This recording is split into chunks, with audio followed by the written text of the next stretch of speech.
Will running back Chris Thompson find less room to run this week against Indianapolis?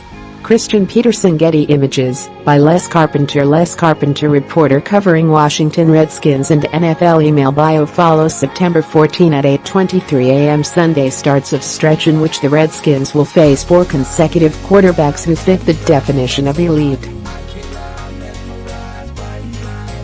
Indianapolis quarterback Andrew Luck is healthy again, after spending a year away rehabilitating a shoulder injury. Last week, he threw for 319 yards and a touchdown. If nothing else, the old Luck appears to have returned. His presence is a good test for a young Washington defense, but the Redskins should have advantages on both lines that might allow them to control play the way they did in their 24-6 victory at Arizona last Sunday. Colts defensive line versus Redskins rushing game. Indianapolis considers its defensive front to be one of the team's great strengths. Last week, the Colts gave up just 100 rushing yards in their 34-23 loss to Cincinnati. And while the Bengals mostly beat Indianapolis through the air, Joe Mixon did pile up 95 yards on 17 carries. Adrian Peterson plans to reward Hogs 2.0 with king-sized mattresses if Washington gets the kind of offensive line play it had last Sunday and expects to have this season. This could be another afternoon in which the Redskins methodically move downfield, chewing up huge chunks of clock. Last week, the Cardinals were worn down by long Washington drives, filled with runs and passes to Adrian Peterson and Chris Thompson. The Redskins eventually will have to take shots downfield, but the key to stopping them is first controlling their run.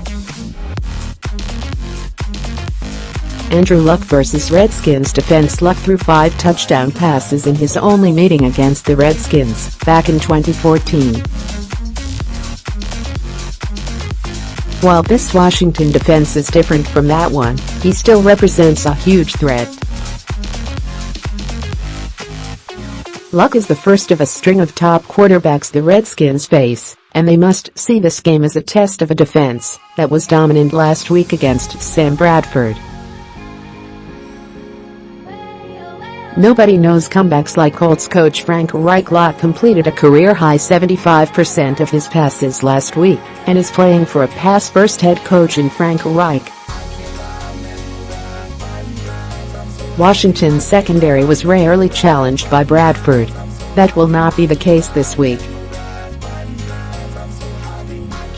Colts offensive front versus Redskins pass rush. Redskins coach Jay Gruden expects Luck to be more comfortable behind his offensive line, and that line has improved over the past couple years, though Luck was often hurried in the Cincinnati game. Indianapolis left tackle Anthony Costanzo missed last week's game with a hamstring injury and did not practice Thursday.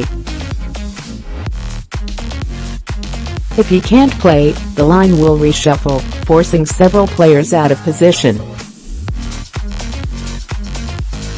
Washington would like to put pressure on Luck, but unlike Bradford last week, Luck is a hard quarterback to rush because he is big and able to elude tacklers. Redskins coaches have expressed fear of his elusiveness and his ability to find targets on the move. The decision to pursue against pursuing him too much is a tricky one. Redskins secondary versus Colts receivers. Luck has a lot of targets and he can find them all. Receiver T.Y. Hilton and tight end Eric Ebron both caught touchdown passes last week. Tight end Jack Doyle has been a constant threat for years, and receiver Ryan Grant caught 8 passes against the Bengals. One of Luck's great strengths is being able to find open pass catchers, even under duress. his arm is strong enough for him to wait until the last